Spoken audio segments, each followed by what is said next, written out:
it it's that time, Scott. It's that time. We got fan questions, and we've got a lot of comments / questions this week. We're going to try and get to all of them. Time is a little bit of an issue, but we're going to try and get to all of them. I'm just going to start with we talked about earlier. We talked about the wide receivers. We talked about the positional assessment of the group. We did get an email from unfortunately the person who sends these to us. He sent a couple to him, or he or she, Richards 2009. They've never really left their full name, so I don't know who to specifically credit. But I'm not going to go through it in full, but there are some mid-round draft choices that they brought up to us for, and these are just kind of, I just want to put these out there, both because it was a well-thought-out email, and number two, that the Bengals might be investing in some of these guys, especially if they don't go with a wide receiver high in the draft. So he mentions Chad Hansen, wide receiver with Cal. As a junior, he had 92 catches, 1,249 yards, 11 touchdowns. One guy that's near and dear to my heart, Darius Rogers, wide receiver from USC. He's a guy who really stepped up over the past couple of seasons. I've seen some good growth out of him. Tywan Taylor, he had a whopping 98 catches, 1,730 yards, and 17 touchdowns. And Cooper Kupp from Eastern Washington is another guy that could be on the Bengals' radar. Those probably within those rounds 3 to 5. So again, Chad Hansen from Cal, Darius Rogers from Darius Rogers from USC, Tywan Taylor, and Cooper Kupp from Eastern Washington. Those are all guys that we should keep an eye on, according to one of our listeners. So thank you for sending that our way. Now, that being said, Scott, we talked about, and we don't really know truly the best answer at this point, if the Bengals are looking to upgrade wide receiver, if it should be a free agent or if it should be a one of those top rookies that are in this class. We received, and I believe he's still in the chat room from Waldo. He sent us a mock draft that he did, a 4-round mock draft. He got a little creative with it, and obviously last week, if you tuned into the show, you saw that we answered another mock draft. It's a bit different than this one, and it seems to address many of the perceived needs for the Bengals in 2017. A lot of interesting names, a lot of big names on this draft. Now, I want to preface this that Waldo did this 4-round mock by saying the Bengals trade A.J. McCarron and a 4th-round pick for the Bears' 2nd-round pick. So basically, in the 4 rounds, the Bengals would have their number 9 pick, 2 2nd-round picks, a 3rd-round pick, and a 4th-round pick. So, Scott, with your permission, I'd like to go through this and get your thoughts on these guys. Number one, we've talked about some of these guys on this show previously, but I also want to see your take on positional value and what these players could mean for the Bengals if the draft fell this way. So, from Waldo, round 1, Corey Davis, wide receiver from Western Michigan, known as depending on who you ask, the best or second best wide receiver in this year's class. DeMarcus Walker, defensive end from Florida State. And then the 2nd pick in the 2nd round, Gerard Davis, linebacker from the University of Florida. This is an interesting one. In round 3, Pat Elflein, guard or center from Ohio State. And then here's the big kicker, Scott. Round 4, Joe Mixon, running back, University of Oklahoma. And we obviously talked about his many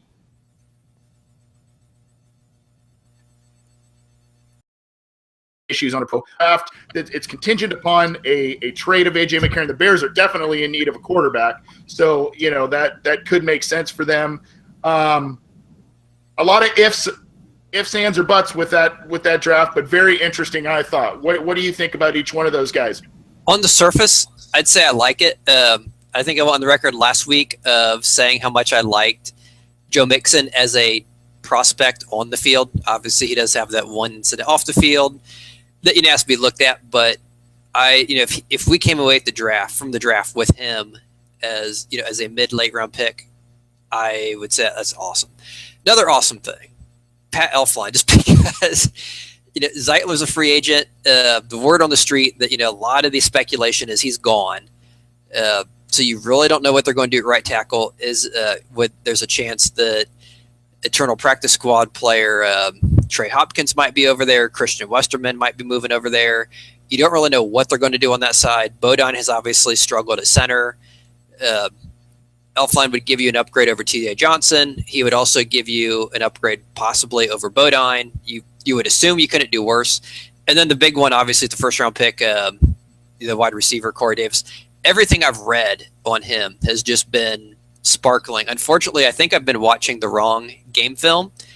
I've watched a little bit of him just because this early in the process, it's really hard to know how the prospects are going to shake out after the combines and pro days. And what you really don't know what direction the Bengals are going. The few games I've seen of him, he seems to run the same route where he runs about 10 yards straight, just kind of stands there, hangs out. They throw him the ball, and then he tries to do what he can after the catch. I really haven't seen him do much as far as beating guys one-on-one, running a variety of routes, making contested catches. And I think I've just picked the wrong games. I just need to watch more of him. Because the few games I've seen, I haven't seen what people are raving about. Obviously, the scouts and the people who are paid to do this have seen a lot more. So I'm going to put my trust in them and assume he is as good as advertised. And if he is, I'm a big best player available guy. So even though we talked earlier how I don't know how the Bengals would utilize him and AJ Green and Boyd at the same point, but if they did, I mean, that would be a heck of an offense, especially if our coordinator could find a way to become more pass happy, to get the ball to these people while also feeding Eifert and also feeding Giovanni Bernard.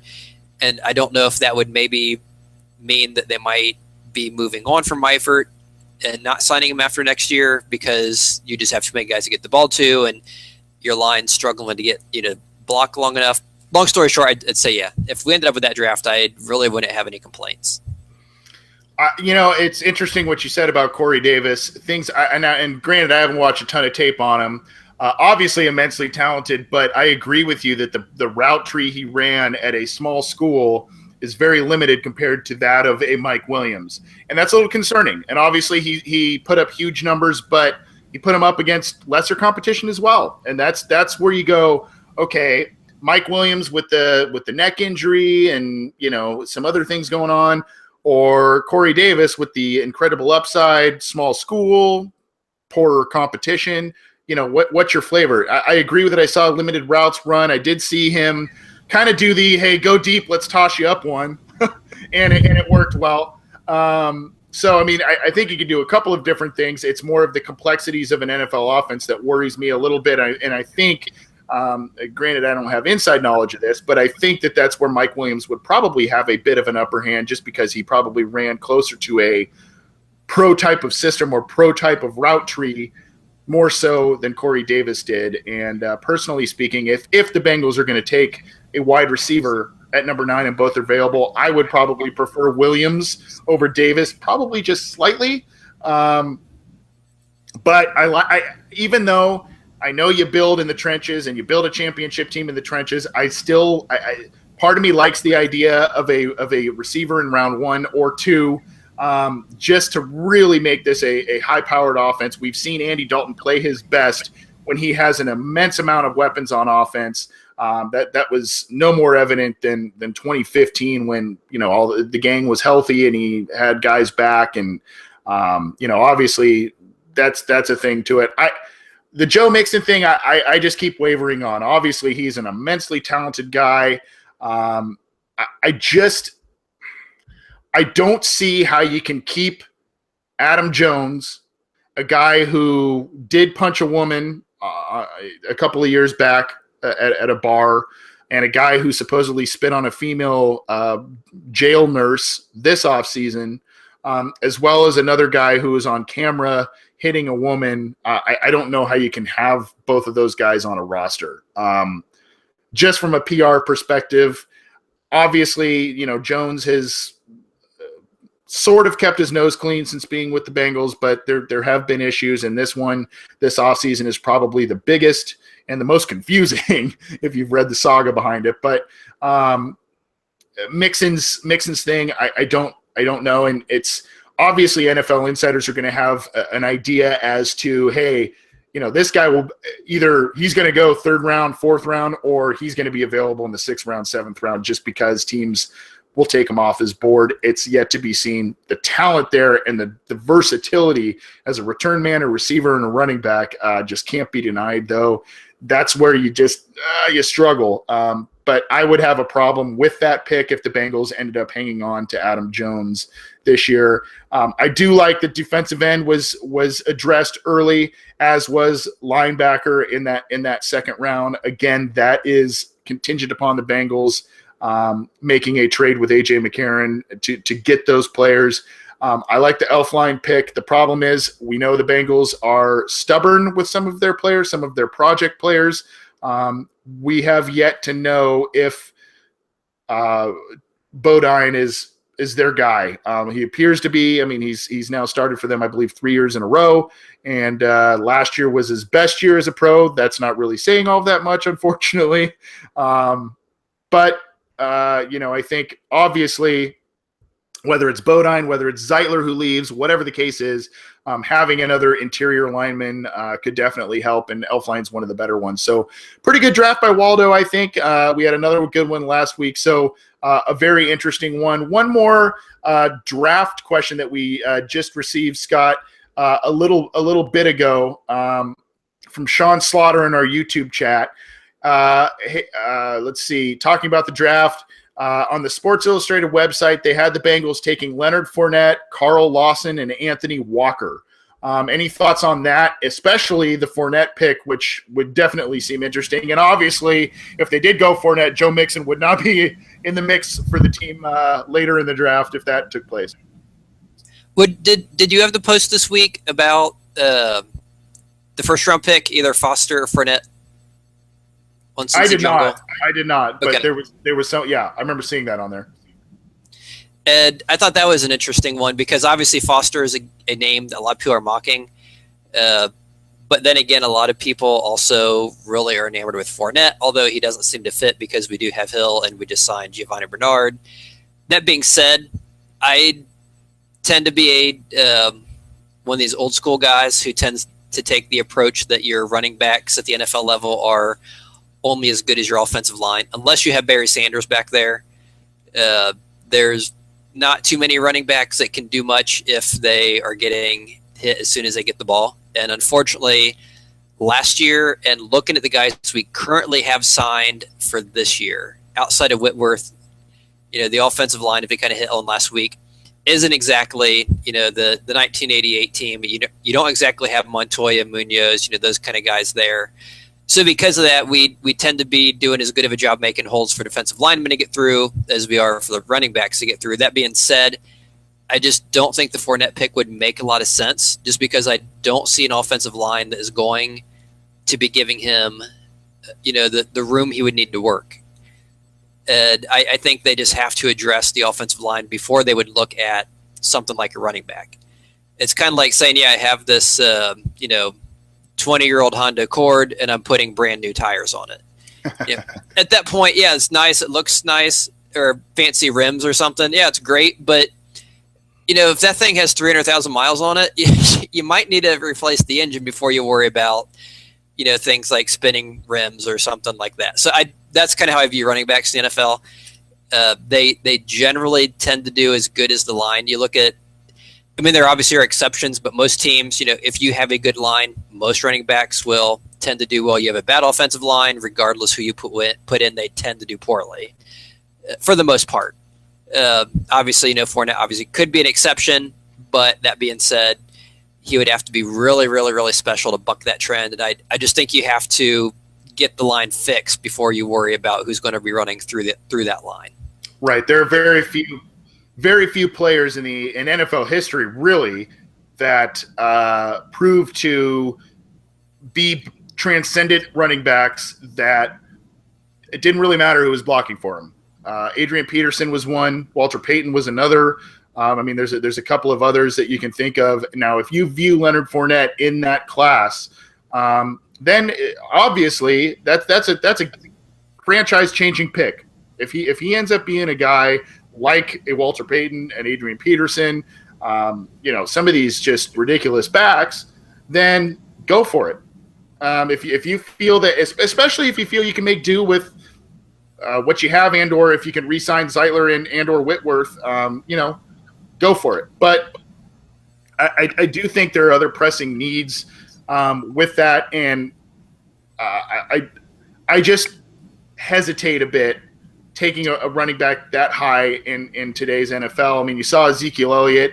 Obviously, we're talking just about 1 year, but he had a great year. But as you mentioned, Scott, behind a great line, behind an outstanding line. So yeah, that's a line that even Darren McFadden had a good year last year. Right.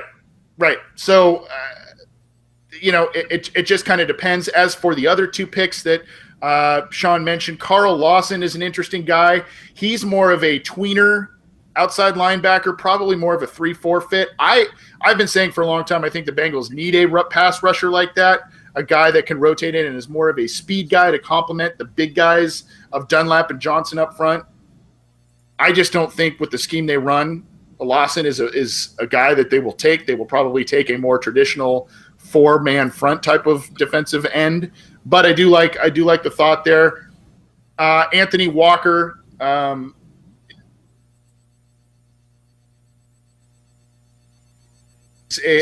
great seasons in a row. 29 tackles for loss the past 2 seasons, 225 total tackles the past 2 seasons. More of a traditional 4-man front linebacker, and probably could be a decent fit in the Bengals offense. So that's kind of some thoughts we had for Sean Slaughter's question in the YouTube chat. Appreciate that. We do have a couple more that we'll run through, Scott. Obviously, one of the trademarks, aside from, and this is what one thing I love about Bengals fans is they are very well in tune with the players on the Bengals roster, what they need, and they're very in tune to the draft, much more so than many other fan bases that have maybe a bit more of fair weather fans cough, Steelers cough. I received a tweet. We received a tweet from a listener here, and it was talking about Victor Cruz, the wide receiver and it was from Philip Mack, 37 at Big Mac Gruder. So if you want to check him out, it was about Victor Cruz. And the other thing that the Bengals fans like to do, because they are so starved for the Bengals to make a big free agent move or get those big name guys, because the team rarely does it, they like to look at the waiver wire, see recent cuts, and see if some of these big guys who have been cut are ones that the Bengals might go after. And Victor Cruz is one that we are asked about. And if he's a good fit. We also have an article on Cincy Jungle about it. By the way, Scott, you mentioned the article about Fournette or Reuben Foster. That was by Jason Markham. And side note, Reuben Foster just had shoulder surgery done. Should be back by the time training camp starts, but that should knock down his value by some teams, depending on how they look at it. So that's something to consider in the draft.